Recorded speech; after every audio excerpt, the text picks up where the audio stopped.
Alright, so today we are going to discuss about the Pahang tri paper, and then this is paper 1 for additional mathematics. I guess this is a 2016 paper. Yeah, so let's have a look on the first question. The first question basically is a set question. So the relationships between the relation from the set A is -1. Okay, so let me just I write it out to at least give you some idea. So you have -2, -1, 2, 4, 5. And then you have another one. This is set A, this is set B. B is 1, 4, 15, 25. And let me just connect them. Okay, so the question says -2 to 4. So -2 I'm going to connect to the 4. And -1 is connected to the 1. And 2 is connected to the 4. And then 4 is connected to the 16. And then 5 is connected to the 25. Alright, this is what I have it from the pair here. So the first one, 1A, the question basically asks about the object of 4. Okay, so you should know the first one we call, the set A is we call objects. And then this one we call image. Alright, so when they say object of 4, that mean this is object, this is image. That mean the image must be 4. So they want to know what is the object of 4. So they want to find what is the object of 4. So that means your image should be 4. So your image 4 here, you have 4. This one is image 4, right? So your object should be -2 and 2. So maybe you can write like this, -2 and 2. Then close the bracket. Both of these is the object of 4. Right? You should get the idea. And then codomain, this one is, so you should know the set A is always the domain. And then the set B is basically codomain. Okay, so yeah, so this is how you work it. So the question actually asks about codomain of the relation. So codomain is basically just everything in the set B. 1, 4, 16, 25. Okay, this is what we call codomain. And whether this is a function or not, whenever we want to call it as a function, it must obey one-to-one rule and many-to-one rule. You cannot be one-to-many or many-to-many, but you can many-to-one. Okay, let me just write nicely, many-to-one. So yes, so therefore, do you see -2 and 2 both go into the 4? This one called many-to-one. Alright, so this is many-to-one, so it's yes. And the other is just 1-to-1, so definitely yes. Unless you have 1-to-many or many-to-many, then it's not considered as a function. Yeah, if you don't write the bracket, I think maybe you will be minus mark. So just write the bracket in this topic. Okay, so let's move on to the question number 2. Okay, so yeah, this is function, and I guess it's very easy. So you just need to understand the f square here basically mean ff. Okay, it's basically mean ff3 equals to 18. So what I will do is I try to find ffx. So fxx means substitute fx into the fx. So I will have 2x plus b. What is my x here will be fx. My fx is 2x plus b. So you have 4x plus 2b plus b. So you have 4x plus 3b. Okay, so since the x is equal to 3, so I will have 3 plus 3b equals to 18.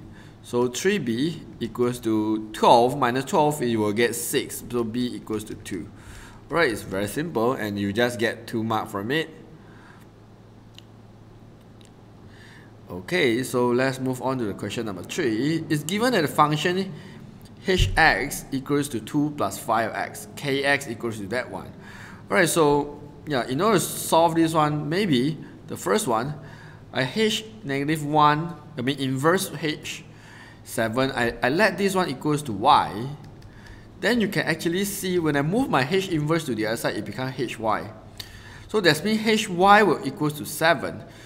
Okay, so I have actually something like hx equals to 2x. I mean 2 plus 5x. So what I can do is maybe I let this one equals to x lah. Then you will actually see the things better. So if I let this one equal to x, so you actually see the hx. So if hx equals to 7, your hx is 2 plus 5x. So it equals to 7. Then this one is 5x equals to 5. Then x is equals to 1. It's very easy. And then you want to do the k inverse, then this one have no choice. You have to do the k inverse. So I will do something like I will let kx equals to y. Then I move the k to the other side. It's just k inverse y. Alright, so this is my objective, to get the x as a subject. So I will start from the kx. Kx is px minus 10 equals to y. So px equals to y plus 10. So x is equals to, that's why I want to make x as a subject. So therefore, my k inverse y is equals to y plus 10 over p. So now we can go back to this equation. Let me change color. So therefore, my k inverse 2 equals to h2. K inverse 2 is equals to 2 plus 10. That means my y here actually changed into the 2. Okay, 2 plus 10 over p. H2 just substitute into 2 plus 5, 2. Substitute into half x. So this one is basically 12 over 12, p equals to 1. Alright, this question is not so easy, but it's not so hard as well, if you get the idea. Okay, number 4. It's given that the x-axis of the tangent, the x-axis is the tangent to the curve. Alright, so you have something like this and then find a positive value. So if x-axis is a tangent to the curve, it's either look like this or it might maybe look like this. That means they only touch one point on the x-axis. So touch one point in AddMath, we have one formula for touching one point, which is b squared minus 4ac equals to 0. Right, and touching on x-axis means what? Touching on x-axis means y equals to 0. This is the idea. Or you can say fx equals to 0. So it's the same thing. So now basically I will have mx squared plus 3m minus 5x plus m is equal to 0 because my fx equals to 0. Then now I substitute b squared minus 4ac.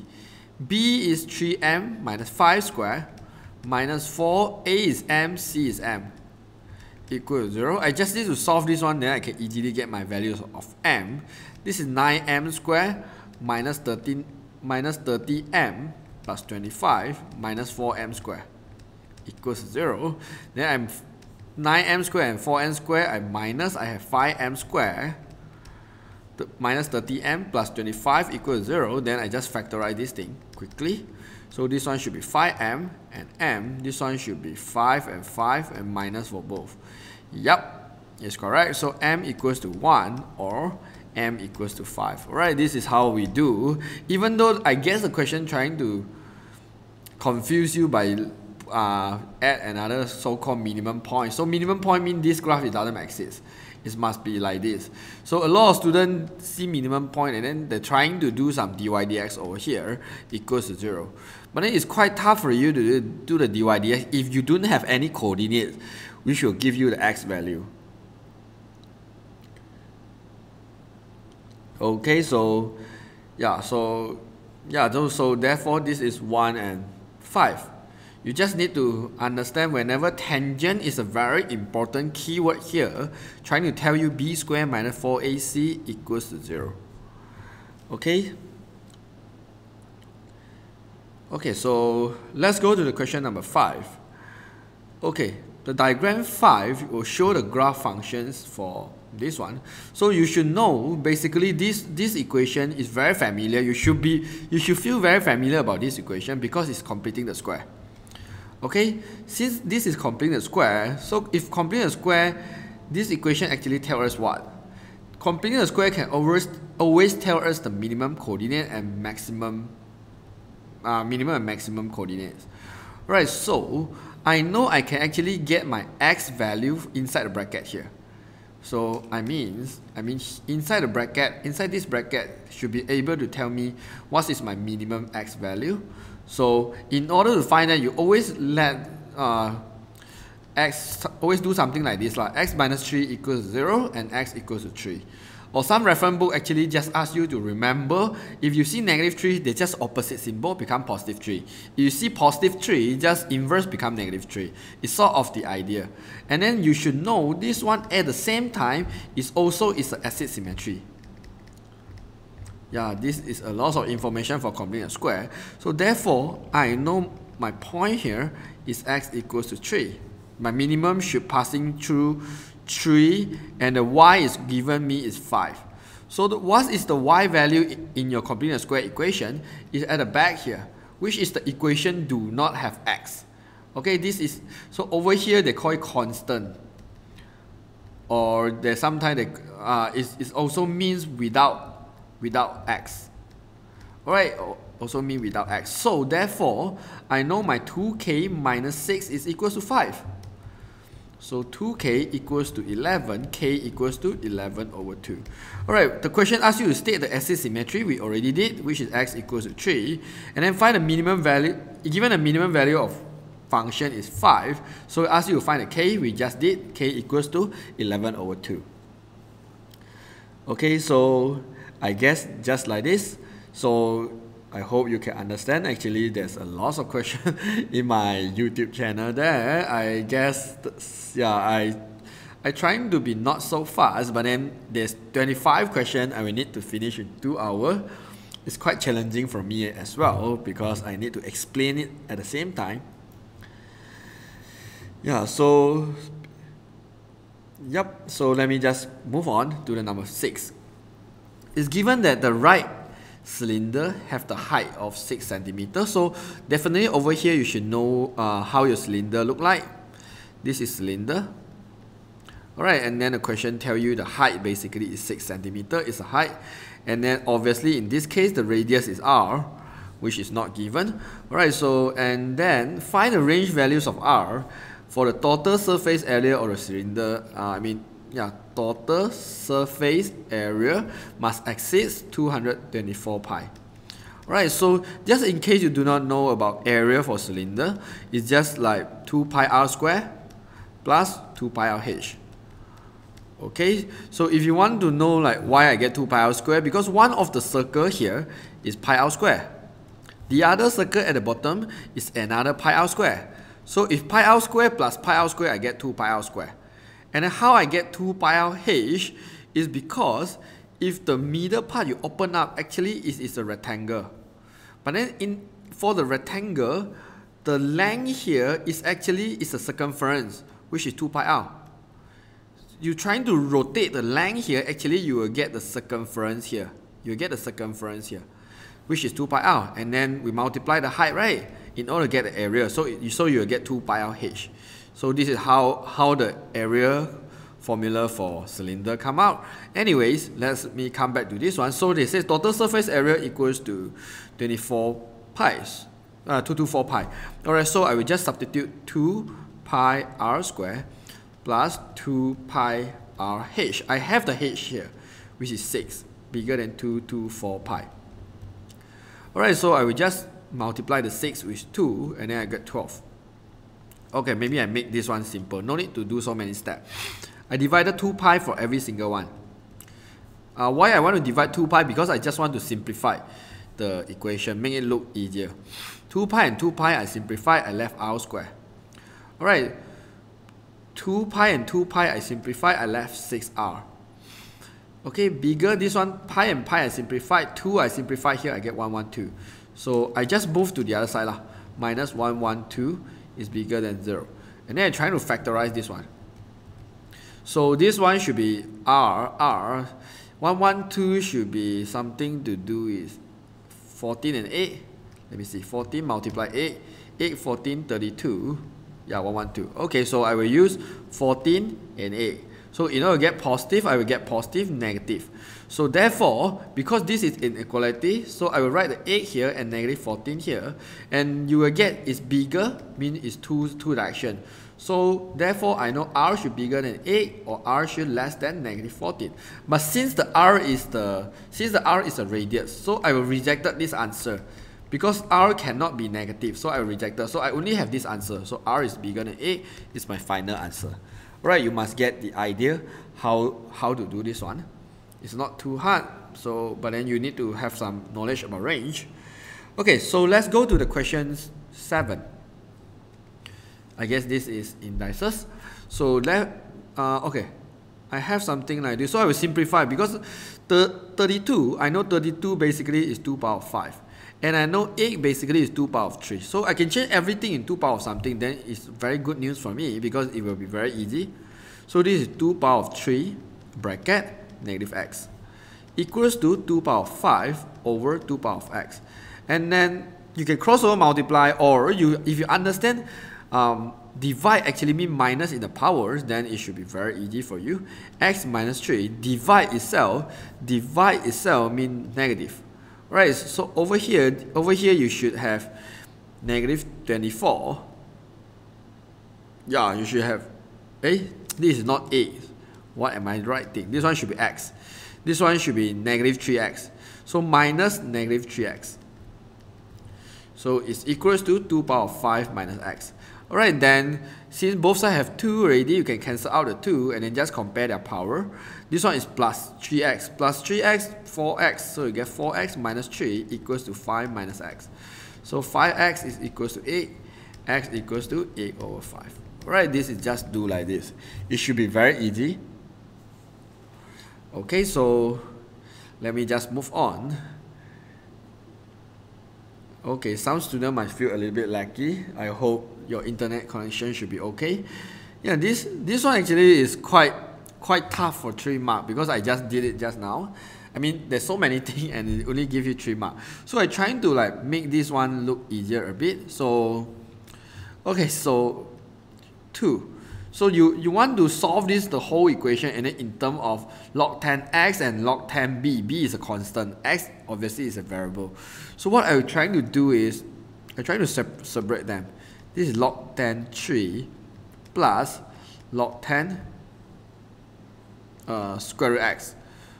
Okay, square root x, if you understand, is x power half. Okay, and then I minus this one is basically is log 10 4. Okay, so divide mean minus log 10 3 x squared. Okay, 3x squared over here, if you want to separate, you can still separate here because 3x squared means log 10 3 plus log 10 x squared. And then close bracket and then close bracket again. Okay, then I will plus. This one definitely you need to change to log 10, so I will change the base here. So log 10 over log 10. So 4x cubed is on the top here and 100 is at the bottom here. Alright, so yeah, we have a lot of things to expand here. So first thing is I'm trying to multiply 2 into the both here. So I will basically get 2 log 10 3 plus 2 log 10 x power half. And if I move the half to the front here, you basically multiply with 2, you will get 1 later. Okay, just give you some idea. Okay, so this the negative I will leave outside first because here actually it's a bit confusing. So this is log 10 4 minus log 10 3. Okay, this one is not equal to log 10 1. You please do not minus like this. And then you minus because negative for both. This is log 10x squared. Okay, this one should be, yeah, it's multiply. That means you can plus, you can join them, you can separate them. X cubed over this log 10 100 equals to 2 because log 10 100 is 10 square. You try to imagine the square you can move in front, then you basically log 10 is 1, so you get 2 multiply 1. So this is the reason why I will get 2 here. Alright, so the 2 here, in order to save time, I will actually solve. Divide 2 means what? mean basically you multiply 1 over 2, you multiply 1 over 2 for, okay, you multiply 1 over 2 for both. So you multiply half here and multiply half here. So what happened here is basically you have to, you have to solve one by one.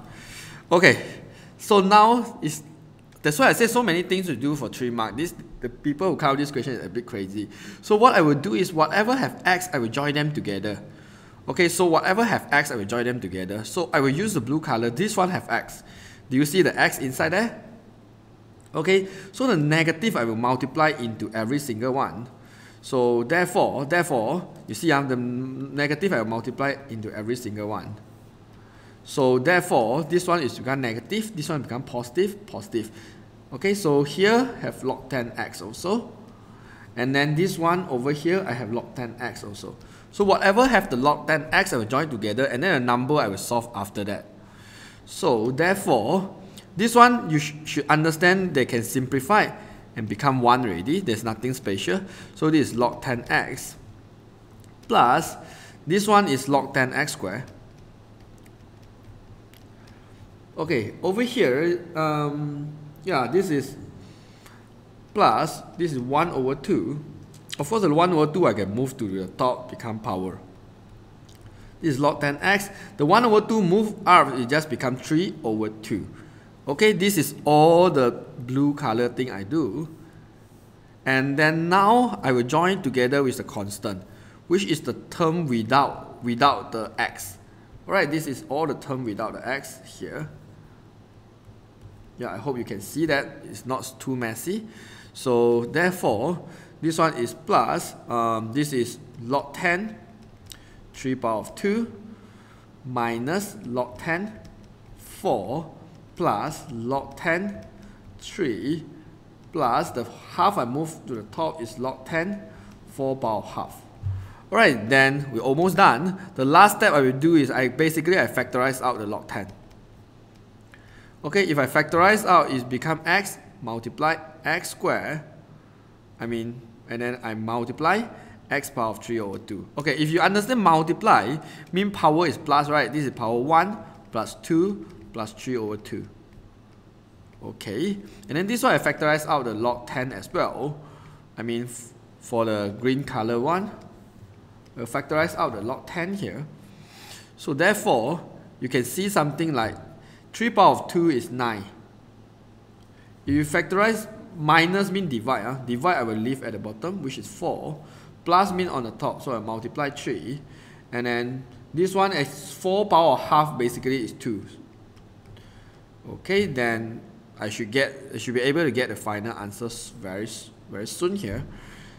So therefore, I will actually get log 10 x power of, okay, this one have to plus 3, 3 is 6, 6 plus this one is 9 over 2, plus this one should be log 10, simplified 2, this one should be 27 over 2.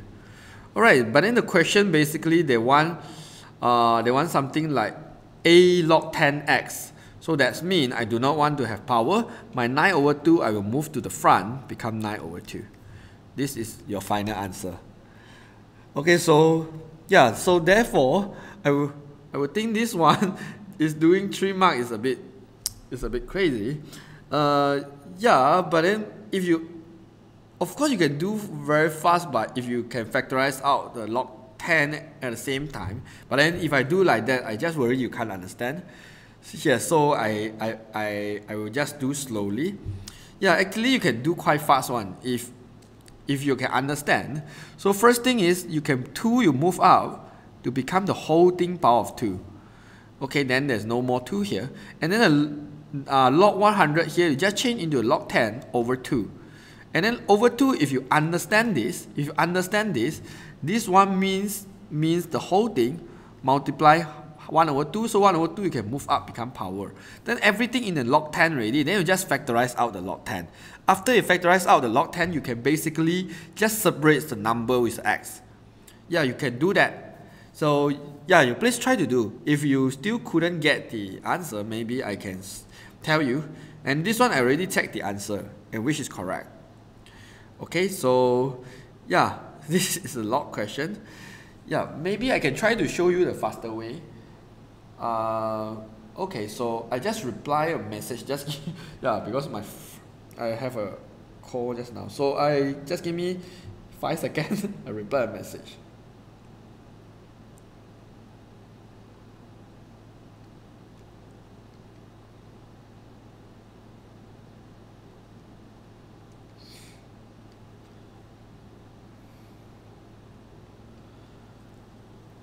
Okay, so yeah, because I actually think this one actually is too many steps.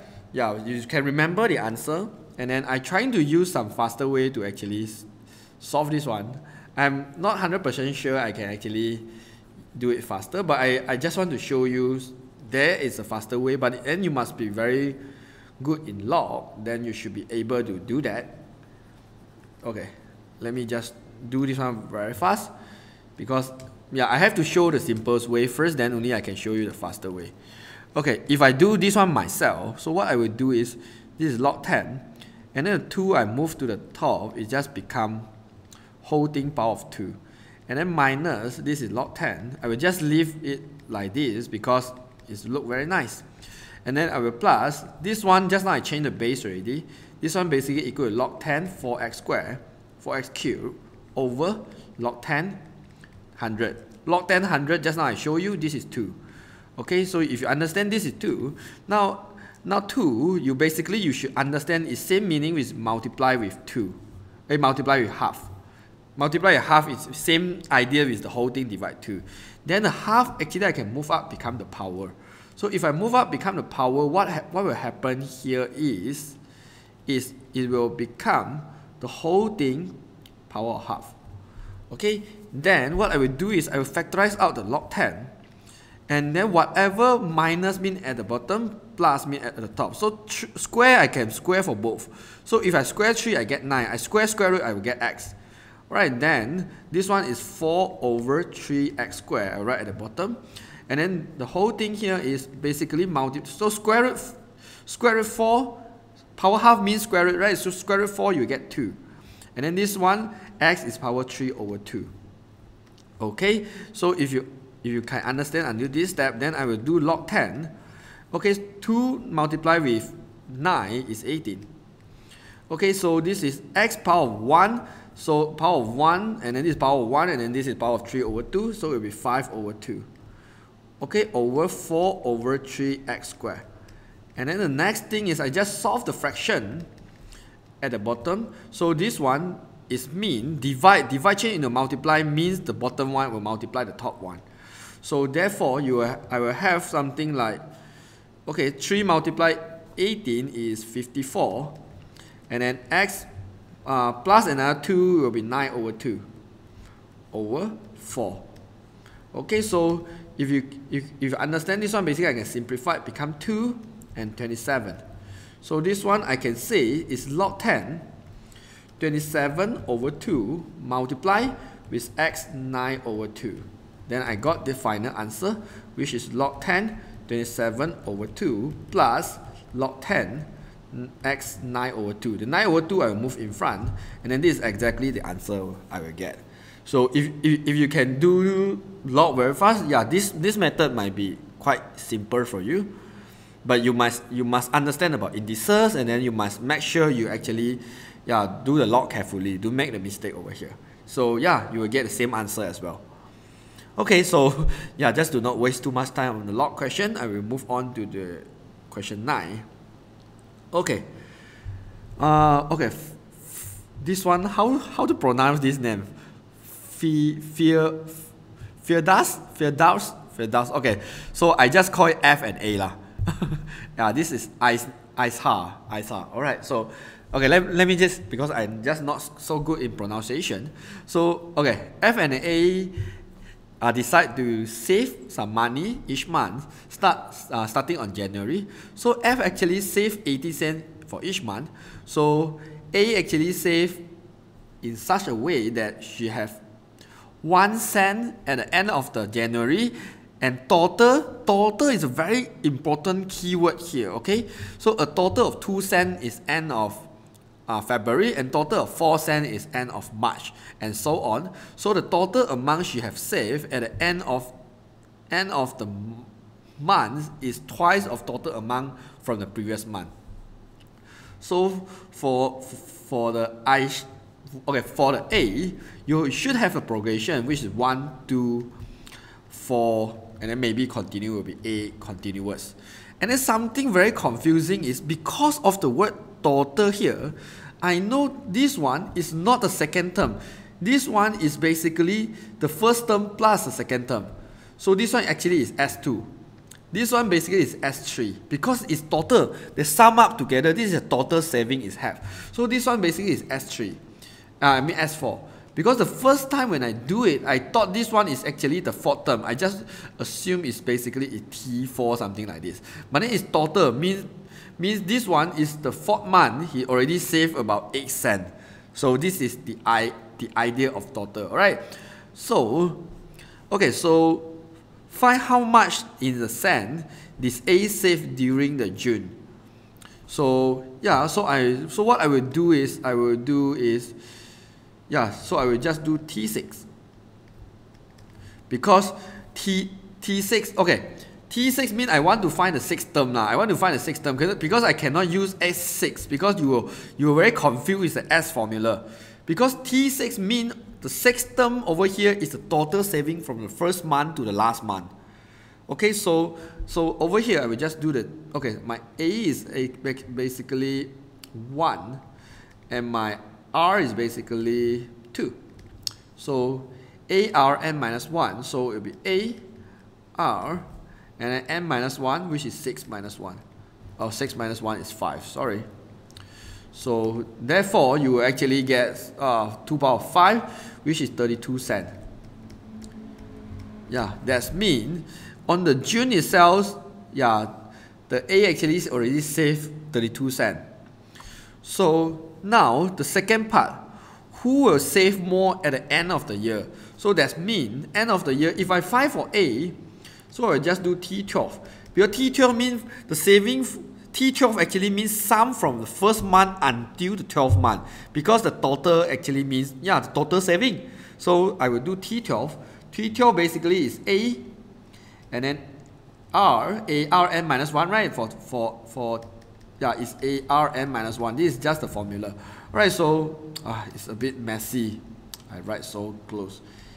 Yeah, so my n is 12 minus 1 is 11.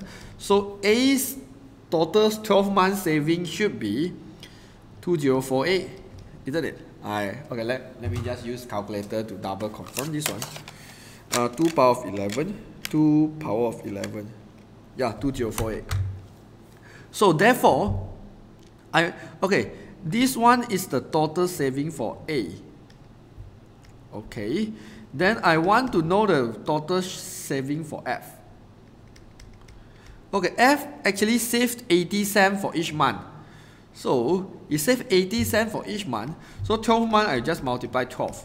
Then you will get 960 cents. Alright, so the question says who will save more at the end of the year by how much? So obviously, I will say Aisha will actually save more, and then by how much? So I will use 2048 minus 960. Then I should get 1088 cents. So you can say by 1088 cents. Alright, this is how we do this question. Okay, so yeah, if you understand, then I will move on to the next one. Okay, this question is a little bit tricky as well, but I will try to explain this one. Okay, for diagram 10, show a pendulum release from the position OP. Okay, I guess it's OP. Okay, so the pendulum will swim freely through the angle in a sequence. So you basically have the angle in this sequence: 70 degree, 56 degree, 44.8 degree, and 35.84 degree. Right, so from here, if I see this one, I know it's impossible it's AP already, because it won't suddenly have the decimal. Of course, if you still want to test, you can actually do some minus, but I know it's GP. So I will do A is 70, and then I will do R. R is very easy. I use the second term divided by first term, and then I will get 4 over 5 divided by 14. Yeah, I guess 56 over 70. Yeah, it's 4 over 5. And then I always will double check, see whether my R is correct or not. So I'm trying to use 44.8 divided by 56. 44.8 divided by 56, and I get 4 over 5 as well. That means I know my R is confirmed correct already, which is 4 over 5. Right, my 4, it doesn't look so nice. Let me just rewrite it again. 4 over 9. Alright, so I have this one already. Now the question actually asks me, calculate the total angle that the pendulum cover before it stopped completely. Okay, before it stopped completely, this one is actually it's a little bit tricky, because a lot of students, they do not know which term actually it will stop. So what you can try to do is, maybe you can try to do Tn equals 0, because 0 means actually, yeah, it stopped completely. You have no angle at all. So if you have no angle means 0, but then you will see some problem is because it's GP. GP cannot equal 0. Why? If I do A, R, n minus 1 equals 0. Of course, I will get 4 over 5 n minus 1 equals 0. Because 0 divided by 70, I still get 0. And then in order to find n minus 1, you will need to use log. Then this is a reason why you can't get 0. Because log 0 basically will give you math error. Mean you cannot solve log 0 in mathematics. So therefore, I can give you some hints. Is something like this. If you see GP question, and you see GP question, first you must see GP question. Second, if R is less than 1, and then the question asks you to calculate until the value becomes very, very small. In this case, just stop. It's very close to 0. What you do is, you do sum of infinity. Okay, this is when you should apply the sum of infinity, because the value becomes smaller and smaller and smaller, so it will go up to infinity. But then the infinity value is very small until the value you doesn't care at all. So you can just apply the infinity formula, A over 1 minus R. So my A is 70 degree, 1 minus 4 over 5. So you get 70 over 1 over 5. The 5 you multiply here, is total should be 350 degree. Okay, yeah, this question is a bit tricky because, yeah, a lot of students just don't think this is sum of infinity, but in fact, it is sum of infinity. So what is the difference between log and log? Okay, LOG, normally, what is LG? When I write LG stand for log 10. Okay, this one in math, in AddMath, they call common log. But normally in SBM, actually, they will write LOG.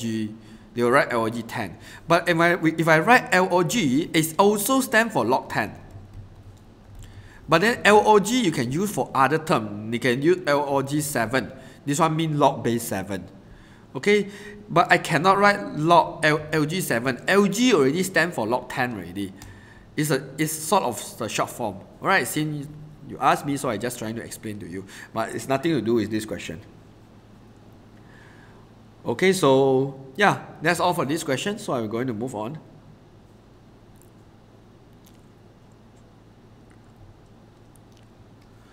Okay, diagram 11 shows the straight line with the graph is log 10 against the log x. The variable x and y are related by the equation. So you have an equation which is y equals to hx cubed, where h is the constant. So convert this one into a linear form. So in order to convert this one into the linear form, so what I will do over here is, because in order to have my linear form, my y must be log 10y, my x must be log 10x. So what I will do is I add the log 10 for both sides. Okay, then this one should be log 10y, and then this is multiply here, isn't it? Multiply tells us that we can actually subtract them by use a plus. Okay, this is power of 3. So power of 3, in log world we can bring it to the front, then we get something like this. So because this is linear form, must be y equals to mx plus c. I always check, is it correct? My y is log 10y, yes, correct. My x here is log 10x, yes, correct. Okay, so now I know my gradient is equals to 3. Okay, so however, this question basically asks you to convert in the linear form, and then you already got it in the linear form. This one is the answer. And then find the value of log 10h. So log 10h over here is just 2. Because log 10h is basically the vertical intercept. And just now I said this is c, right? So therefore, log 10h is just equals to 2. Answer is just 2. And then they ask you to find k. Okay, k is a bit tricky. So if you know the log 10h equals to 2, so what I will do here is I will just substitute this value into the equation. But when you substitute this value in the equation, a lot of students will make this common mistake. They will actually do something like this. Log 10(6) equals to 3 log 10k plus 2. And then the way they write, they actually find out, actually, it seems no problem. But this is the big problem here. Because what? Because in this coordinate here, k6, the k itself, you have to refer back to your x-axis. K itself actually represents log 10x. The 6 over here actually represents by log 10y. You can see that this is not the graph on the x-axis and y-axis. If this is the graph in the x-axis and y-axis, then your k6, you substitute like this, is correct. But then this one is not. So therefore, if you substitute the y and x into here, this is wrong. So how to substitute? You should substitute the whole thing here. That means my log 10y is equal to 6. That whole thing equals to 6. And my log 10x equals to k. So the whole thing here equals to k. Okay? This is how you should do to find the k. So I move the plus 2, you get 4 equals to 3k. K equals to 4 over 3. Okay, please do not substitute k and 6 into your y and x, which is not the y and x in this case. It's log 10x and log 10y. Yeah, I hope you basically understand this. So let me move on to question 12. Okay, solve the equation for this one. So I will need to solve this equation. So what I will do first is I will move the 2 to the other side first. So I will just like 1.2516 over 2.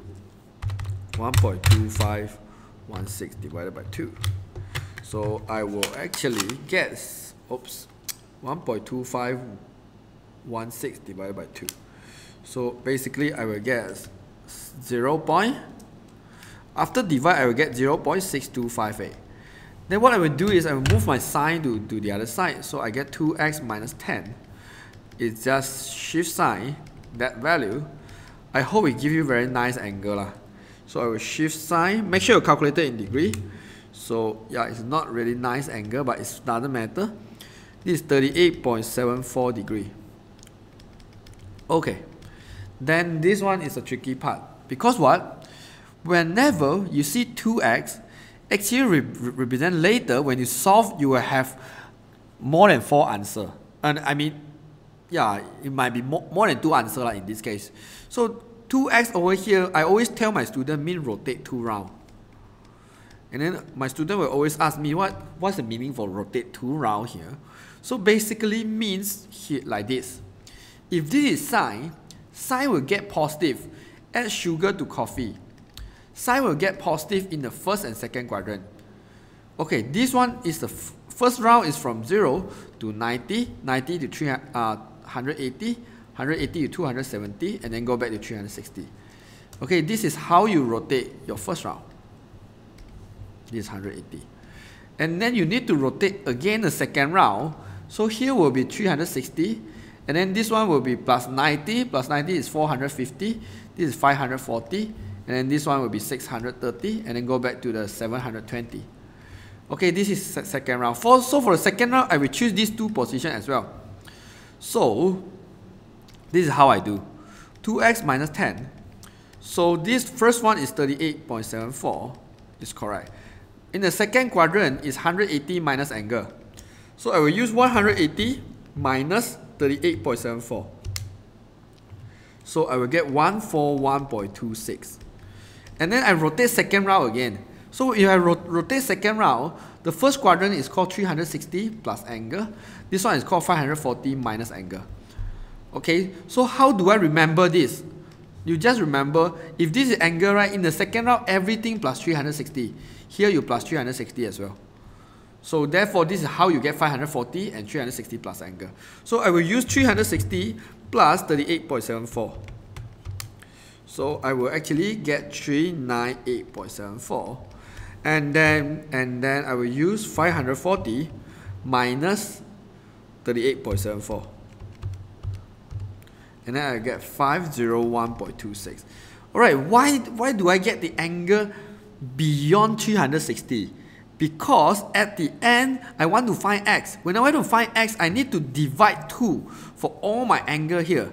So therefore, I will actually find the value beyond the 360 first, and then after I divide 2 back, so I will get the value still within the range. Okay, so what I will do here is, in order to find an x, all the angle here, I will plus 10 degree, and then I will divide 2. Okay, so I will just do something like this. The answer, you have it, I will plus 10 degree, and then over 2. Because of minus 10 multiply 2 here.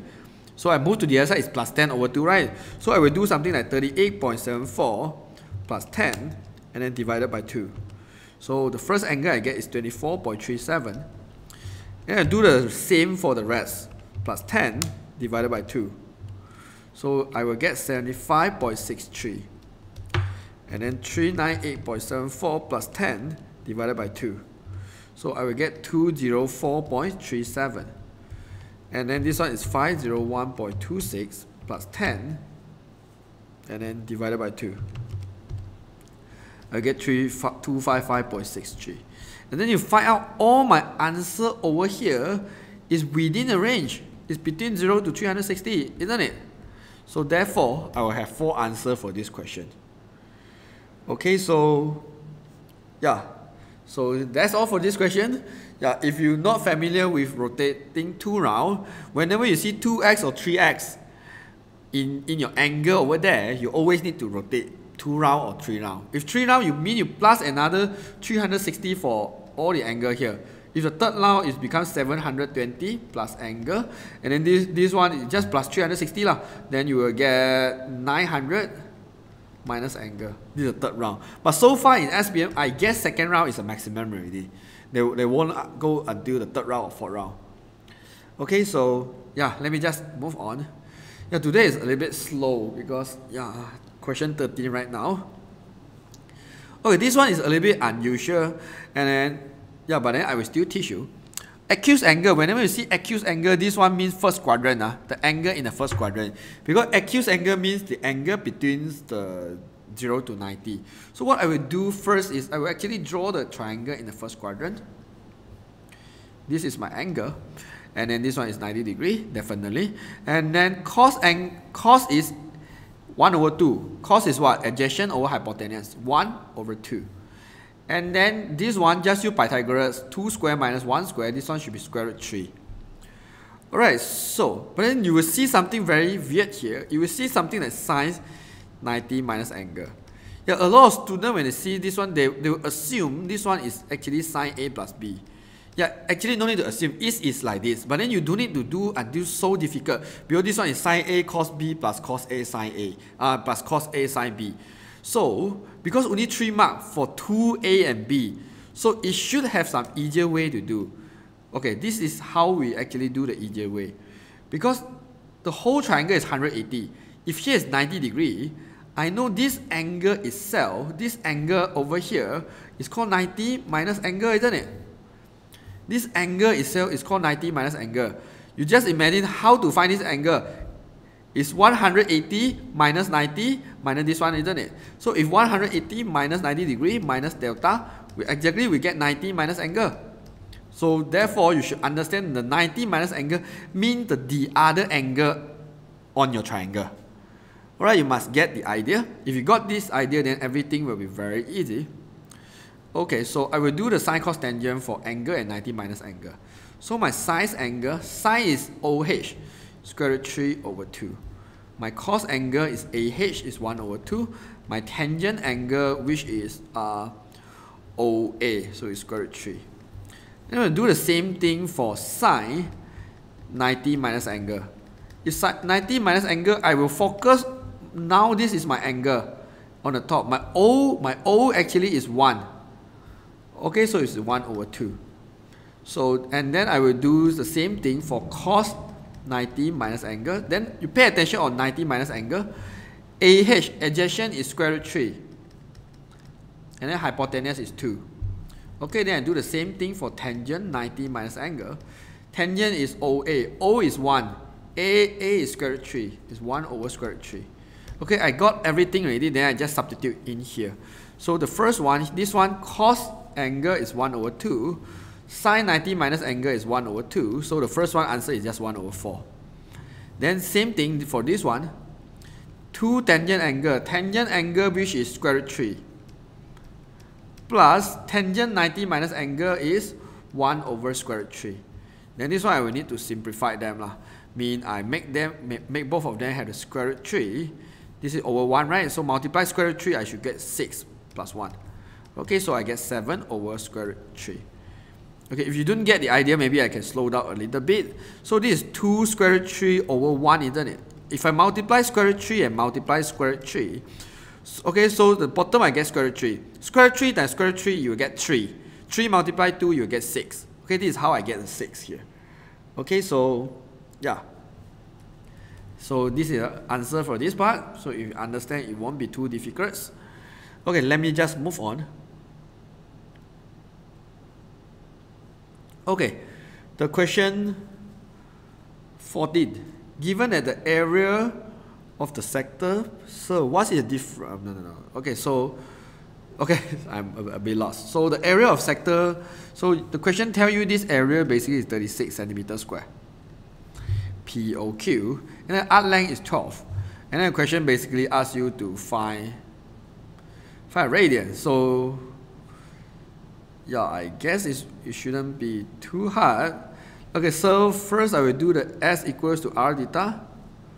Wow, this is simultaneous.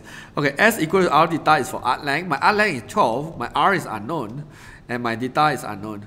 But since I want to find the theta, so I will just make R as a subject. So R equals to 12 over theta. Alright, then I will use the area of sector formula. Half equals to R squared theta. So my area is 36. Half, my R basically is 12 over theta square theta. Because I want to find the theta, right? Half I move to the other side, it multiply 2. And then 12 I get 144 over theta square. And then multiply with theta. So I will just simplify the theta with the theta. So I move to the other side, theta equals to 144 over 72, theta equals to 2. So it's 2 radian. Yeah, it's a little bit weird, but I guess my answer should be correct.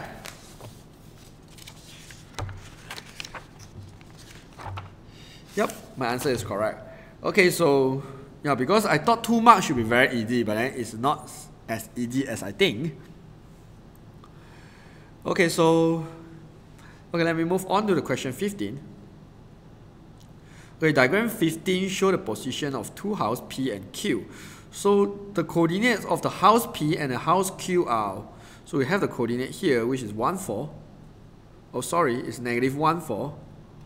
And Q is 3, 6. Respectively. So there's a rose garden situated along the straight road with which connects to the 2 houses. So the distance of the rose garden to P, rose garden R to the P is basically in the ratio 2, 1.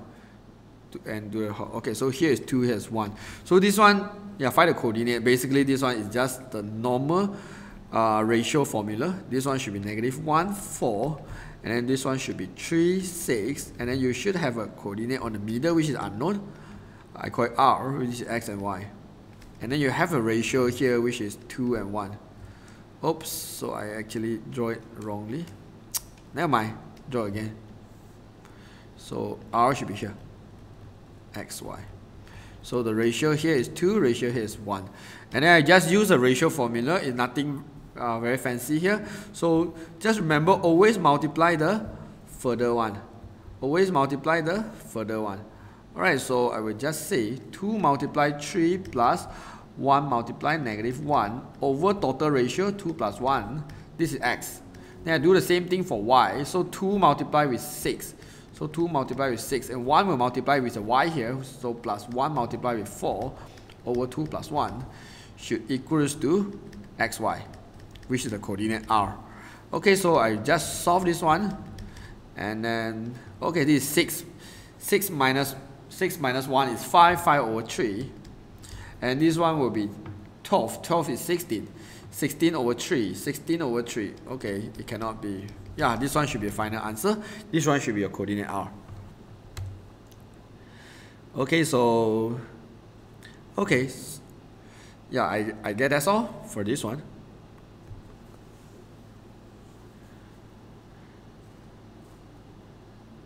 Okay, so. Yeah, for the SBP paper 2, I will discuss it on the next Saturday. Okay, so for this one should be quite simple. Okay, so first thing is OQ equals to 2OP. So we know OP from the diagram. Coordinate 3, 4, that means OP need to move 3 units here, 4 units go up, isn't it? So basically equals to 3, 4 for OP. Okay, so the question basically asked me to find OQ. So I know OQ equals to 2OP. So therefore equals to 2, 3, 4. So it's just 6A. Okay, it's kind of 1 mark only. And then given at point P is a reflection P1. The point P1 is a reflection of the point P on the y-axis. Okay, so reflection on this y-axis, that means that this point P will go into here. So this one should be -3 and 4. Alright, so yeah, so therefore from here I know my OP1, that means from O go into here, should be -3 and 4. Okay, so the question basically asked me to find QP1. So in order to do the QP1, I know this one is QO plus OP1. Okay, we have OQ. QO is just add a negative for both, and OP1 is on the top, is -3 and 4. So your final answer should be -9 and 4. Alright, it's very easy. This one you just need to understand about log. I mean, you just need to understand about the vector. Okay, so move on. Okay. Okay, O to R is equals to 3B. And O to P equals to 2A. Okay. And then 2PQ equals to QR. I prefer to write in the ratio form. So I will always change it in the ratio form. I move my QR to the other side. This is 1, isn't it? And I move my 2 to the other side. Therefore, I know my PQ ratio QR equals to 1 ratio 2. So PQ should be 1. Here should be 2. Okay, this is a ratio. So therefore, the question asked me to do the QR. So I know QR, Q to R is this line. Okay, QR should be 2 out of 3 of PR. Should be 2 out of 3 of PR. If you can't see this one, you have to see, for QR actually take part of 2. But total PR actually have 3. So 2 out of 3, but total is 3, right? So yeah, you should get the idea lah. So this is 2 over 3. And then PR basically equals to PO plus OR.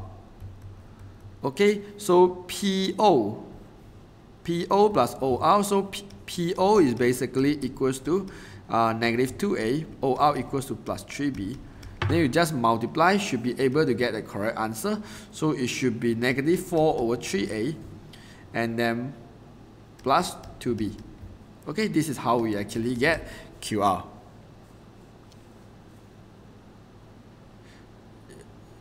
oops, on the top they want the x and y. Yeah, thanks for this one. So this one haven't finished. So this one should be negative 9i plus, it's minus 4, sorry. So it will be negative 4j. Yeah, thanks for reminding me of that also, because I didn't pay attention on this one. Okay, so yeah, some students actually asked me to discuss about Kelantan paper. Actually, today I want to choose the Kelantan paper rather than the Pahang paper. But then the Kelantan paper is all in Malay, and I just worry some question I couldn't answer. I couldn't understand what the question was, because I already adapt to the English for so many years already. Yeah, because Kelantan do not have bilanguage, they only have Malay in the whole paper. Anyway, let me move on to the question 18. Okay, this one should be quite easy. Okay, for A, what I do is I just factorize out the 2, 1, 5, hx. So this is 2. 1, 5 hx basically equal to 4, so this one equal to 8. It's just 1 mark. Yeah, you should know integration, the constant value, you can always take it out. Alright, so then for the second part is the same thing. Yeah, for the second part over here, I will just do something like this is 1 to 2 hx plus, okay, here this one is 2 to 5 hx plus 2 to 5, I just expand it, kx equals to 11. Okay, so you should know something like this. If this is A to B, I will call it anything, maybe gx. Plus, over here, if this is B to C, gx. Whenever they are same gx, first they must be same gx, and then you can see the B here actually connecting them. So I can say this one is A to C, gx. Okay, this is one of the rule in integration. So this rule actually apply in my case here. You can see both is hx. And then this is 1 to 2, this is 2 to 5. So I can say this one, the whole thing is 1 to 5 hx. And then this one I will just integrate it lah. So what's, oh, this is k, it's not kx. I cannot simply add a, oh, this is kx. Okay, that means I have to integrate this one, become kx squared over 2. And then this is 5, 2, here is 11. Okay, then I will move on over here. 1 to 5 hx equals to 4. Plus this one is just substitute 5 into x is 25k over 2. Substitute 2 into that is minus 4k over 2 equals to 11. Then I will have 21k over 2 equals to 7.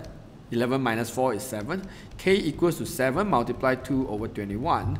So k equals to 1, 3, 2 over 3. Right, this is how we actually solve this 4-mark question. You must get the idea of integration. Yeah, this is a Pahang paper 1 for AddMath. And then I guess it's 2016.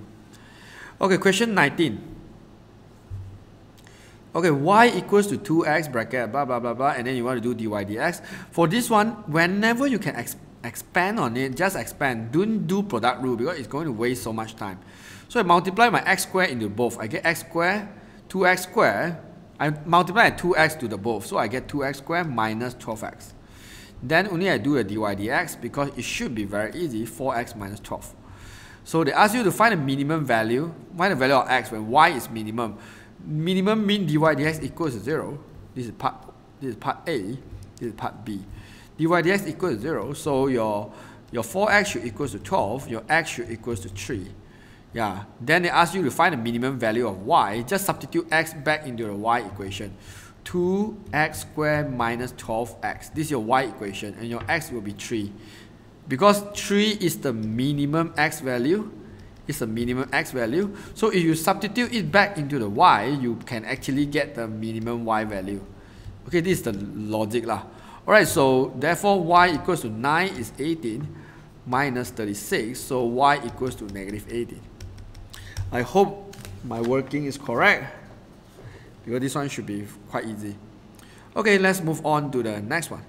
The surface area of the sphere increased at the rates of 15 pi. So I know this one basically area and red. So you should know this dA dt equals to 15 pi. Alright, so find the rate of change of the radius. So the question actually asks you to find the dr dt. So as an instant when r equals to 10. Okay, so what I will do is, in order to do this one, I will try to form a chain rule first. dr on the top, dt at the bottom. I know I still have a dA, so I will add the dA between here. So in order to do this, I already have this one. This one is 15 pi. Yeah, it's nothing very hard here. But then I don't have something to do with A and R. So I know the area for the sphere is 4 pi r squared. So I'm going to do a dA dr by myself. Mean I differentiate this one, I will get 8 pi r. And then the question tells me r is 10. 8 pi 10. So this one should be 80 pi. Okay, this is dA dr. It's 80 pi over 1. So dr dA, that means you just flip over, become 1 over 80 pi. So this one is 1 over 80 pi multiply 15 pi. So pi and pi simplified already. And then 15 divided by 80, you should get 3 over 60. If you want to write the unit, radius is centimeter per second. Okay, so it shouldn't be too difficult if you actually understand what I'm saying. Yeah. You just need to understand how to form the chain rule, and then you just need to remember the area of the sphere, and then you differentiate it. Yeah, that's all. Okay, still have 5 minutes, so just still have 5 questions. Just let me break for a while. I go and drink some water because I have talked non-stop for 1 hour plus. Okay, so yeah, I will come back in 1 minute.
Okay, I'm back here.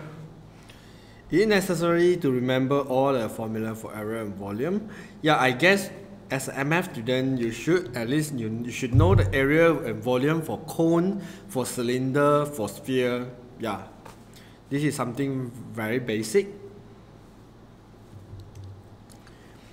Okay, let's come to the question 21 here. Okay, so for diagram 21, show the 7 cards. It's a different letter. So if 4 cards are chosen, find the number of possible arrangement. Arrangement is a very important keyword here because it's trying to tell you this is permutation. Okay, so in a row of the cards. So it's very easy. If you have 7 cards, you want to choose 4 cards. So it's just 7p4, I guess it's 840. 7p4, yup, it's 840. So it's very easy, just 1 mark. And then B, the number of this arrangement in which the end is the vowel. So you have 4 cards here.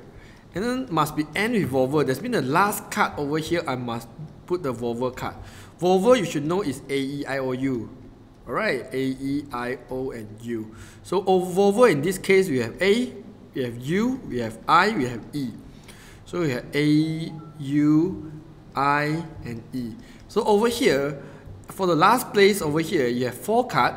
You want to choose one to put at the last place because you only can put a vowel in the last place. And then the first 3 cards, it doesn't give us any condition. So you just imagine there's a 4 card here, is you just randomly choose one card. Let's say you choose E already, you still left 6 cards, isn't it? So you still left 6 cards, you have 3 places here. So you choose 3, and then you multiply them. Right, I guess it's 480. 6P4, I mean 6P3, multiply 4P1. 6P3 multiply 4P1. Yeah, it's 480. Okay, this is how we actually do the permutation. So you must get the idea. So because 7 cards, you use 1 card already, you still left 6 cards, and then you need to choose 3 cards. Right, so I guess you should understand this one. Okay, so next one. Yeah, this one is quite tough for the part B. But if you see, if you already like try out so many so-called hard statistics question, it's actually quite similar also. Okay, the number of arrow X on each 200 page of the ebook was monitored. The result was summarized and shown below. So it means sum of the X for 200 book is 920, and sum of the X squared for 200 page ebook is 5032. Calculate the mean and the standard deviation of the number of the arrow per page. So basically they ask you to do the mean. So you do the mean. So I know mean basically equals to sum of X over N. So sum of X is basically 920, for N is 200 page. Because they want each page, right? So I will use 920 divided by 200.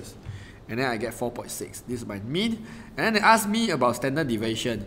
Standard deviation formula is sum of X squared over N minus mean square. So my sum of X squared is given is 5032. N is given is 200. Mean I just found, which is 4.6 square. And I just solve this one. So it's 5032 over 200 minus 4.6 square, and then I square root my answer, I should get 2. Okay, then for the part B over here, a further 500 page of the ebook was monitored, and it found out the mean is 4.4 arrow and the standard deviation is 2.2 arrow. So find the mean and standard deviation of the number arrow per page for 250 page. Alright, this one is a bit tricky. So now I have the summation of X for this one is a 200 page at the beginning. It's a 200 page here. So this one, the sum of X squared is for 200 page as well. So what I will do is I will find my so-called new mean. Okay, the question actually give me the mean is the 50 page one, the mean is 4.4. So what I will do is I apply the same thing. Sum of X over 50 page, I will get 4.4. This one I will call sum of X1 maybe. Sum of X1 is just 4.4 multiplied 50. Means now I have all the sum of X1. Okay, this one is for 50 page. 50 new page. Right. Then I will do the same thing for standard deviation. So I will do the same thing for standard deviation. So since the question tell me the standard deviation is 2.2, so yeah, it's square root. I want to find the new sum of X squared. So I'm going to add a 2 here. 50 page, and then mean it give me is 4.4. Is it 4.4? Yep, the mean is 4.4 square. So I will use this one to basically get my sum of X squared. So the first thing is, of course, I move the square root to the other side, it's just square, and then I move my 4.4 square, it becomes plus 4.4, and then I move my 50 to the other side. So I get the sum of X squared, 2. So this one is 2.2 square plus 4.4 square multiply 50. So I get 1210. Sum of X squared. 2. Okay, you should know this is sum of x squared for 50 page.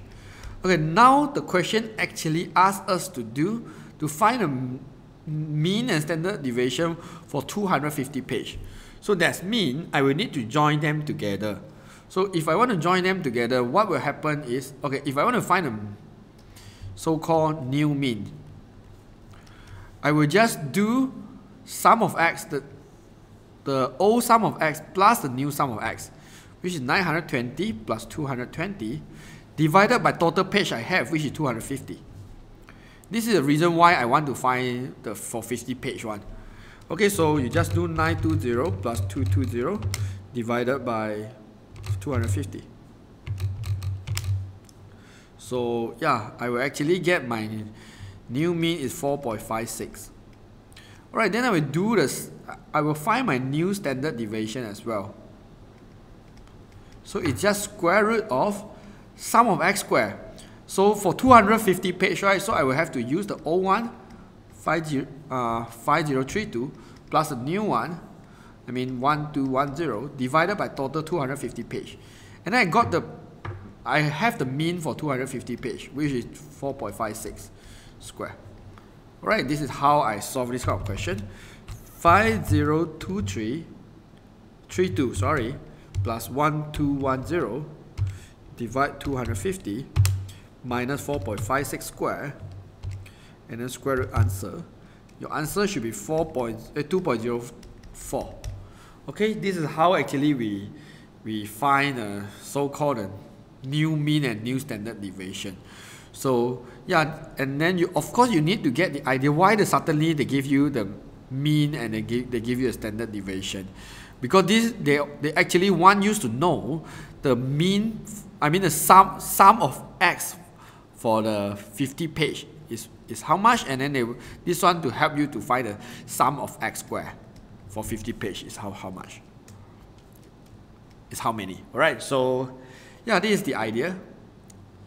You might still feel very confusing. Yeah, but then this is how you do it. Okay, in a class of 20 students, okay, this question, you have to draw out the Venn diagram in order to make this question easy to understand. If not, it's like so hard. Okay, you have 20 students.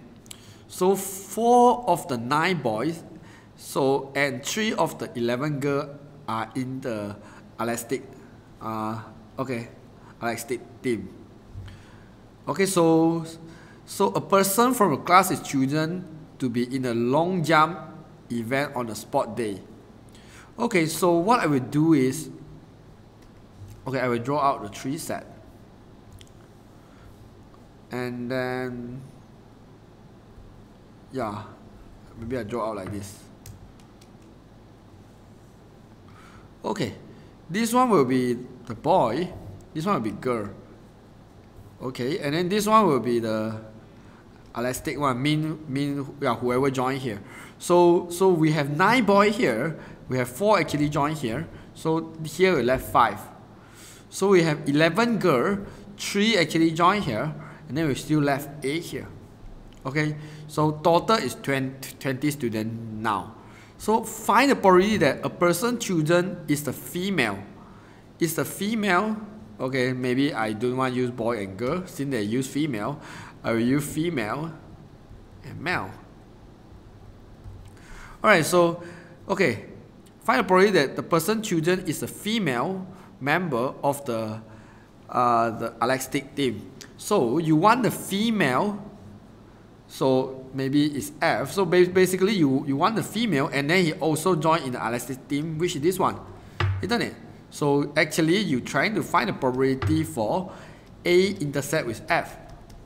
And then this one is just 3 out of 20. Just total.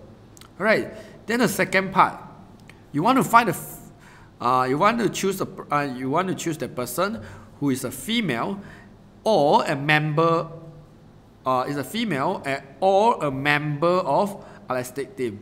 So what you need to do is, for female you have to join all the female, or mean union, so you have to all the elastic team. So this one basically is A union with F. So you just see total how many you have. You have 4, you have 3, you have 8. So just plus together is 15 over 30. So over 20, sorry.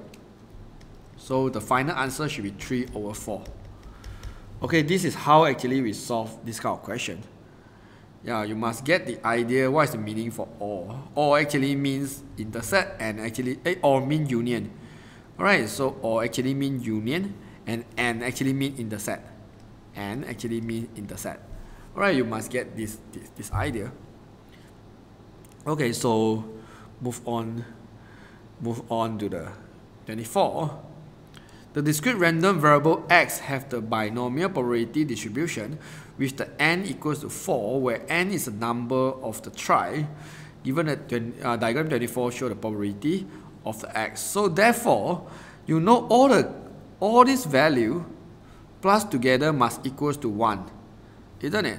So therefore, I have k is 1k, and then second one is 4k, and then the third one should be 6k. And then the fourth one is 4k again, and then it's k again, should equals to 1. This is how I get the k value, because this is probability. All plus together must equals to 1. So therefore, plus, this is 10, 15, 16.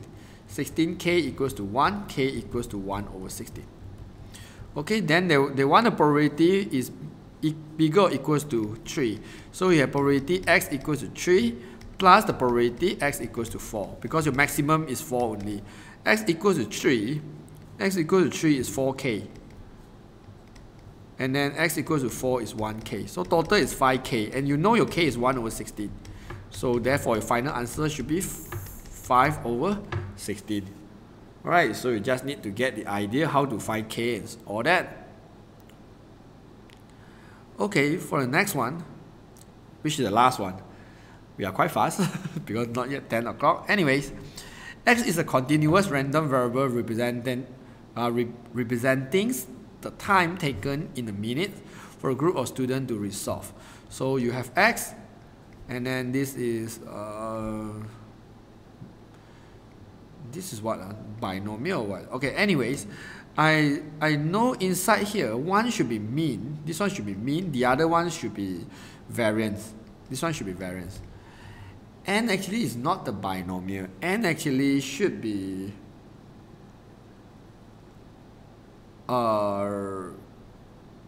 continuous random variable. Yeah, it have a name. It have a name for it. I kind of forget already. It doesn't matter. Okay, so therefore I know my mean over here is 6.7, and I know my variance is 1.44. But then in this topic, I always want to find my standard deviation, so I will square root 1.44 first. My standard deviation is 1.2. Because what? They asked me to find the z-score. If my z equals to x minus mean over standard deviation, isn't it?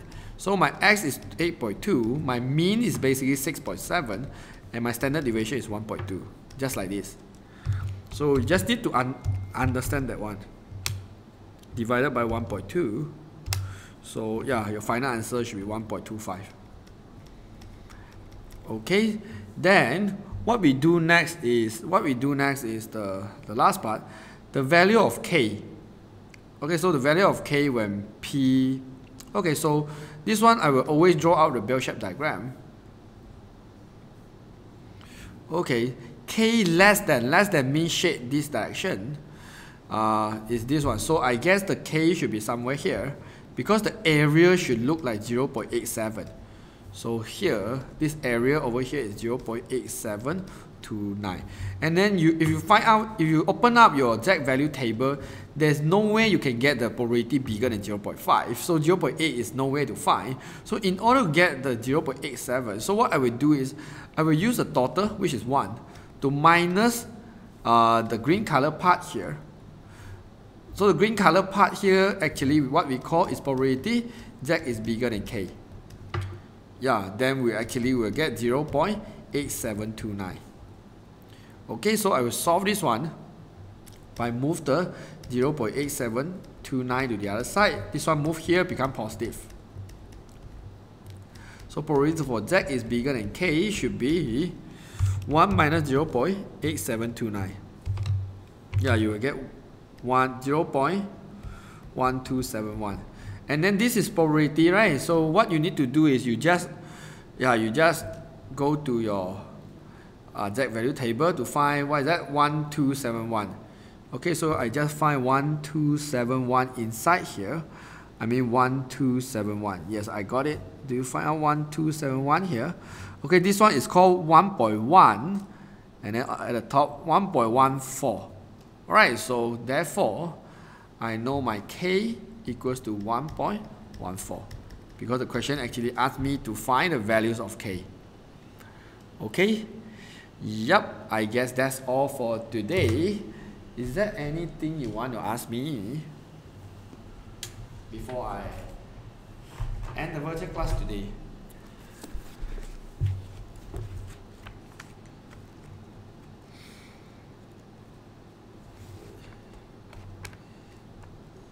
Yep. Is there any question or any problem?